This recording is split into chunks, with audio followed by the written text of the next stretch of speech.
Hey, good afternoon, guys. It's Sunday here afternoon. Just finished up bottles. You can see the calves got a water and feed bucket. Farmer's son, my son, he's doing a very good job. These are heifers. They were born 9-4. They have their ID numbers on the back of their tag, who their dad was and mom, which we'll call it the dam.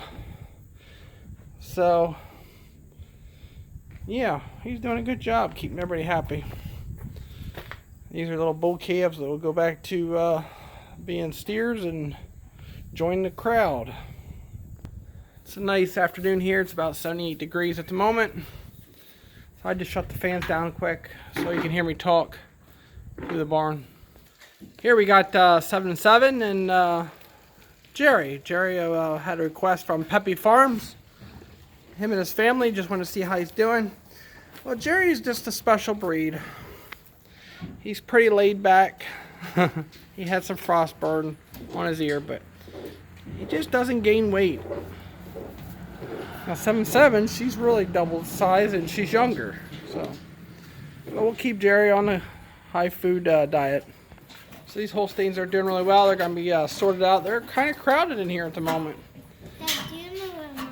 Here's another heifer calf. She'll be raised and go back to the dairy. She's doing really well. He has these all bedded well. These two are going to get weaned here this week sometime. So he's been doing a good job keeping everybody healthy. Well, we're going to head out and get some gas for the TMR mixer. The TMR mixer burns a lot of gas. I know we should have more fuel on hand, but we've been kind of busy here. Again, here's this photo on the farm and the silos, and we had a question the other day about silos, and I'd like to put a little bit of a clip together, the difference and the benefits of having trench, bunk, ag bags, or silos, which there is about 4 or 5 different companies that make silos that I know of.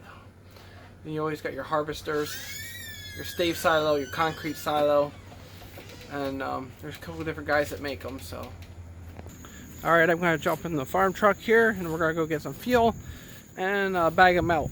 It's sitting out. There's all types of way of putting feed up, and just before I leave here, this is an ag bag behind you and they come in different sizes.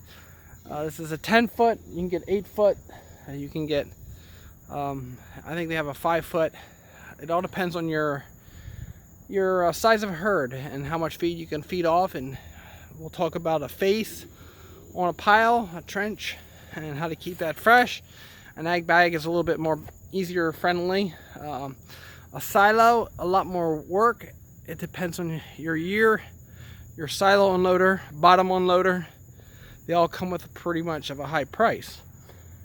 The bags, you need a skid loader to load out, or a tractor, which they're not cheap. You can buy a used one or a new one, but there's a piece of equipment it takes to dig the feed out. I've done it with a shovel and it's not fun. So I'm running up here quick to get some gas, and like some of you guys are watching Andrew, there's Brewbakers and there's Kreiders. When you're doing a large number of cattle, you just can't put enough feed in silos to take care of them. So that's why they go to these bunkers, and some of these bunkers are anywhere from 50 by 150 feet long, 12-foot sides. And especially when you do large numbers like this, you have to stockpile a lot of feed to get you through all year. Is there any difference in quality feed? Yes and no. It all depends on the moisture when you put it away. There's inoculant you can put on it, and it helps to keep it from heating. There's many different options.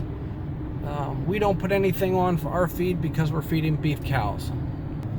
So next week I'll do something like go around and show you a couple different ways of storing feed, the benefits of having a silo, the benefits of having a trench, the benefits of having a ag bag.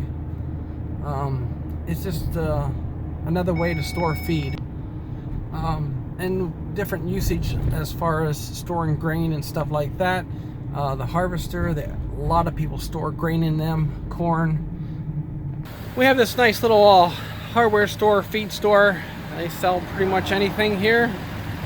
And he stopped out. He's the owner, and this morning the farm, and I said, well, I need a bag of milk replacer. And he said, well, I'm gonna set you one out. So been busy in the feed here, so it's a 2220, and that's what we're feeding, so it goes a long way. So it's nice to have these family-owned businesses where you can just come in and grab some stuff on after hours. And that's what trustworthy is all about right there. They have stuff out, they do have cameras, but he knew I was coming and he set it out for me, and we can keep feeding calves. Up here on the right is the E-Town Fairgrounds. Everything's cleaned up and put back the way it was. We had some good times there with the kids this year. So what I want to talk about next here a little bit is family-owned businesses, and we're going to run up here to a store that is closing all its stores because Wegmans and Giant are pushing the family-owned store out. Just like the small dairy farmer, just like the small farmer.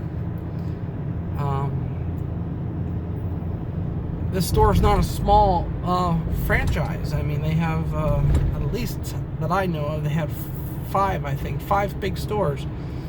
And this is where we would go get our groceries. So, and they would give a free cookie to the kids, and just being around, you know, people that you know every day, and actually can have a conversation. So this is probably one of the last times I'll be getting gas here. Everything's closed up. The store is about empty, and there's just a few items on the shelf anymore. You can see it's a dead thing here. Shelves are empty. A lot of soda here, yeah. Good deals on soda. All the meat's gone. Well, there goes another good franchise. Small family owned. Back to the farm. Well guys, I hope you enjoyed this a little bit, but the more of the story is the small town farmer businesses are getting gobbled up by the big ones. And it's been going on for a long time. And it's just a shame. Just a shame that we can't stay in business. Up here on the left is a small dairy farmer. He does use silos and ag bags yet, and he's hanging on. And milk prices are really low, and you know, 100 cows, it just doesn't really pay no more. You're breaking even, or you're losing $4 a cow every day. When you're losing that kind of money, $4 a day or more on 100 cows, just milking them, that hurts. So there'll be more videos to come.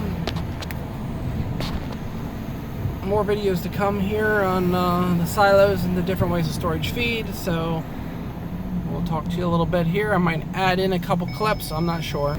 So a lot of the Amish too, I just wanted to throw this in here yet, are leaving. I love that sky, that's gorgeous. Because, you know, they're at 25 to 40 cows and it doesn't pay. And right behind the barn here is a harvester. That's a blue silo. I can't catch it. But anyway. Alright guys. Again, have a great rest of your Sunday afternoon. And like I said, we might add some more into this. But let me comment what you think on the small farmer, the small store, everything small. And why can't they survive? Have a great evening.